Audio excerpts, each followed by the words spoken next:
fia he langi o ngā hinangi o ku whonu a langi mo mamani he ngia te me tāku haa e whia. Tau mea nai fufu ngaki pe pūri a ho fufu ngahi hala whanunga koe potu ia e whainga tāku. Nea me hutu tāku pia me tō tāku e tanga tāka wikai lilo ha mea ia ki hukonga ai a Fiona. Mālo mua tamai ai o whalahi pia mālo e tāku ni rei whai hu mau whanakoloa nau la mea i he whitula a ko enu. Whamoni pia moe palosi tātara nei whai koe ki nini me o kurilei a Sihova he kune tokoni pia api i he mamaha. Pia o kune atio i aki nau tolu kutoa pe o kunofu mo whalala ki a te ia. Koe matai koloa ko ke hanga tupu mai whanua mo e kune anga tala ki a te ki nau tolu o kutotongi e Sihova a e nau ai whai ana hala. O kumaulana he koloa e whitula a koeni o kuwhikamooni pia moe tohi ko Sihova ko mau whanga pia moe malo.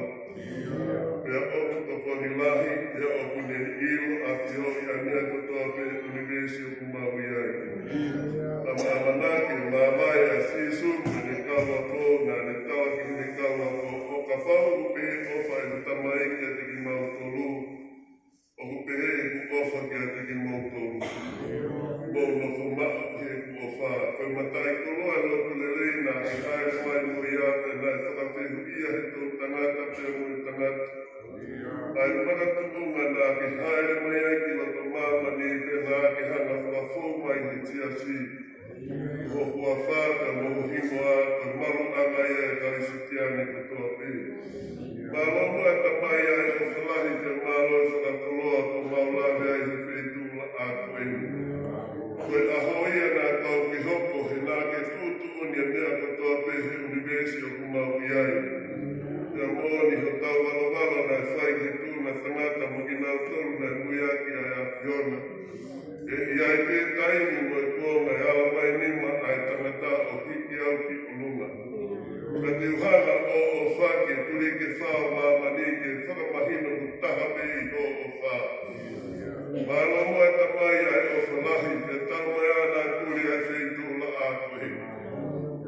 Ai taunga ai kari o kau, kau mai he lotoa aku te moe tūnga whare lotoa pe o e whotua mo kure anga. He whakatunga e whiri hau-hawa o ke whaitea me i lotolanga. He kai te mau whanu e te mau launga, he kumau ilo ko koe nā ke whaihu mau tau ki. Pea ko koe ko ke whaihu mau o whaki whakawhiu aki mau tolu ai whamiri pia moe tai a. Neo mo ko mai he loto i hi whamiri masiva koeni. Tau mai a tukuri ai loto ai hose pāri ti, siene tengi hi a hono o whana. Koe taha nai tūtuni e vete e mate ai fuakawa ko whai. O ku whakamooni a he whitula a koeni ko ke hana o whakamooni ai vete e mate. Ka neo mo ai taunga a loto e whanau ka mo e whamiri. Kai tau mai a kuri a hotūtuni he kukihana a whio i mea kotoa pe. O kua au a hopo a la āta mohono tō. Nā moe mahi, nā moe whetu o langi, nā moe otu pāni te. Nea mohono mahi whainga ta a kotoa pe e mau whanunga. Ka api kai leo ha mea ia ki hoa whio. O toa, mālo moe ta whio whapea moe ta whio lei kua ke whai. Whai hu mau whakakoloa o mai ki mau tolu he pō koeni mau lawe ai he whai loku tōku e pōni. Mau ero kai ki aha mea ia e whainga tāki e aso. Māri e hono hiwata, māri e hono tāna o tōkoe. Mau ero whaka pauho mauno tō. Hāpe ko tāhe kōkoeni, oku siofia he mata e karistiani hoto hapi. Koe ulaki e hāpe na tāia e whanala Moses e koe whanawa Israeli. Ia kohono wana tā e meriami me kau whewhine. Kono te waki o laika ke he kolo, nai tala ofa kia i a hoa whio. Te ahu mau ilo a koni, ko tā hāpe a koni, te ako me ike ho mau loto. Māloha tamai ai o whalahi ai a whio. Māloho toko ni te māloho kau mai. Ko whiemea nau e ki mau tolu ke mau hoko e nau e whitula a kōkoe. Matai koloa e koni, mo ke i whalaumari e te ai whahu. Māna tua manu he nai a hopea mo e taimi. Mo whanga i lupea a ka koe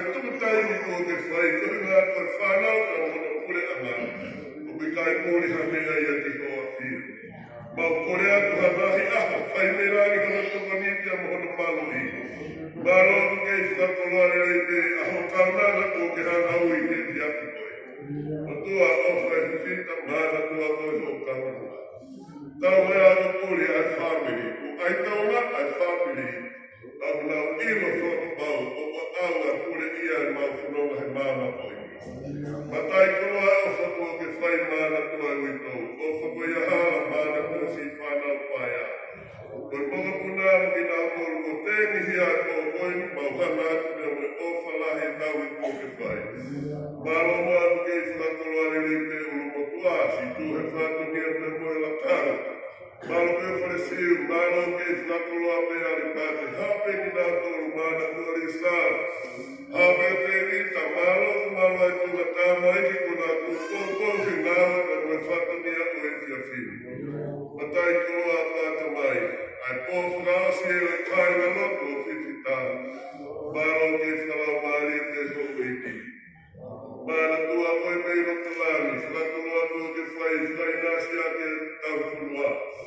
Mana tua toka, maro e whai tua nia lau maari e mea e a whiona. Tua ke whiwhia whalau maari e tua rai whai whakausea. Mana tua sionu whare, ngā ia ho koe tai me, maro ke lau maari e mea kuku ke whuaki. Mana tua kure wai whanua, mana tua whai whikau e ngāhi nā. Sketai lahi hame se kua talahi ka wasi kai na lotu hana kukoa. Eo tua mafi, koe maulutu e me tauta pāti ki hoa whio. Tau mea kukuri e a whiona, e wheitu la o mau whitānu kui ai he ti afu koe. Aho a kuru kungina, o ku maulua te kāki atu ki te afu. E tamai, wha mole ka ke alofa me kotoha. Mana tua whanai ki he ka aho a kuru kungi, o mi a whai ka mahi.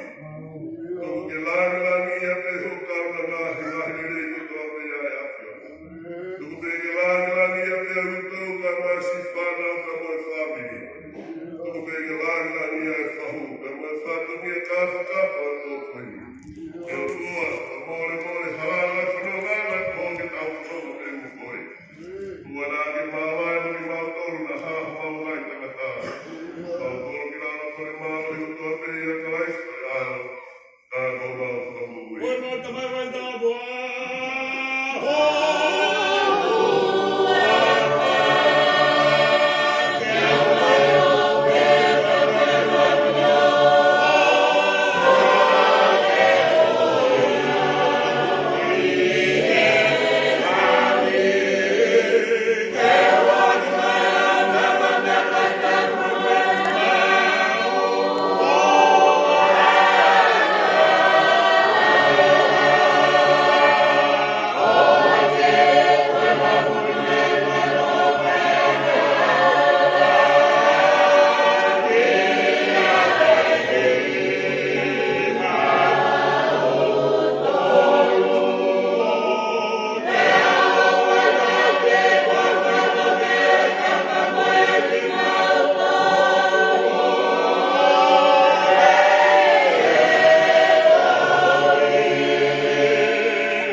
Like 5 years old.